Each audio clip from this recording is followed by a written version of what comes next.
Munchkin Tales. सर्दियों के दिन थे। हर तरफ सन्नाटा था।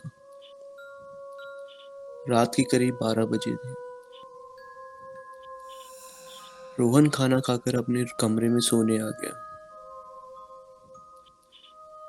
पूरे रूम में बिल्कुल अंधेरा था। सिर्फ खिड़की से होकर स्ट्रीट लाइट अंदर रूम में आ रही थी।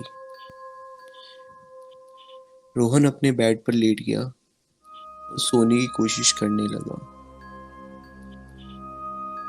करीब 5 मिनट बाद रोहन जैसे ही नींद में जाने लगा, उसने अपनी खिड़की पर कुछ टकराने की आवाज सुनी।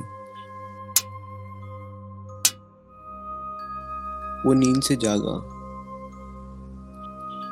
उसे लगा कि शायद ये नींद में उसने सपना देखा होगा। वो थोड़ी देर खिड़की की तरफ देखने लगा। उसे बाहर कुत्तों की रोने की आवाज सुनाई दे रही थी।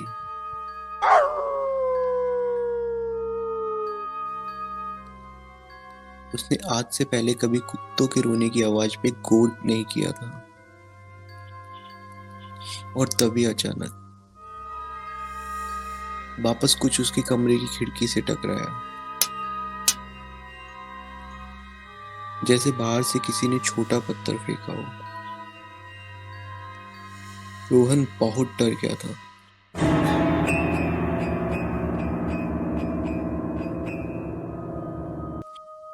कि रात के 12 बजे कौन इस तरह पत्थर फेंक रहा होगा, या ये उसके मन का कोई भ्रम है। काफी सोचने के बाद उसने डिसाइड किया कि वो हिम्मत करके देखने जाएगा कि आखिर ऐसा कौन कर रहा है। रोहन अपने बेड से उठा और धीरे धीरे खिड़की की तरफ बढ़ने लगा।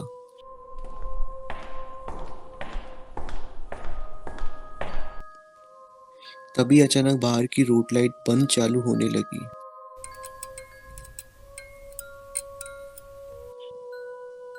जैसे लाइट बंद होती, एकदम अंधेरा हो जाता।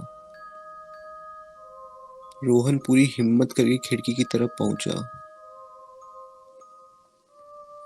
और बाहर देखने लगा। और जैसे ही लाइट जली, उसने देखा स्ट्रीट लाइट के नीचे एक औरत खड़ी है, सफेद साड़ी में,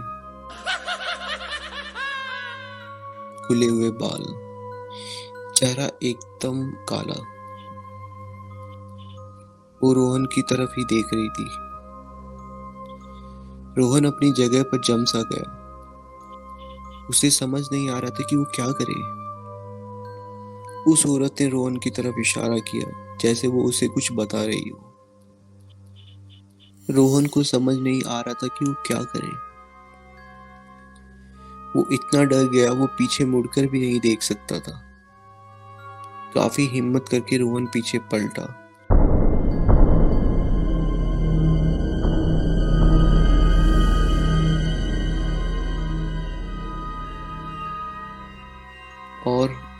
और स्ट्रीट लाइट बंद हो गई।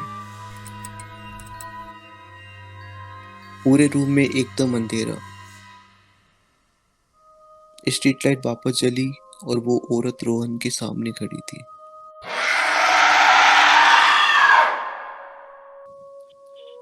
सफेद साड़ी में काले खुले बाल, चेहरा मानो सिर्फ एक काला साया। रोहन ये देखकर बहुत जोर से चिल्लाया और वो नींद से जाग गया। रोहन डर से पसीना पसीना हो गया, मगर ये बस रोहन का एक डरावना सपना था, या फिर सच में ऐसा हुआ था। आप बताइए, क्या सच में ये सिर्फ एक सपना था, या उस आत्मा का दिया हुआ रोहन को कोई इशारा।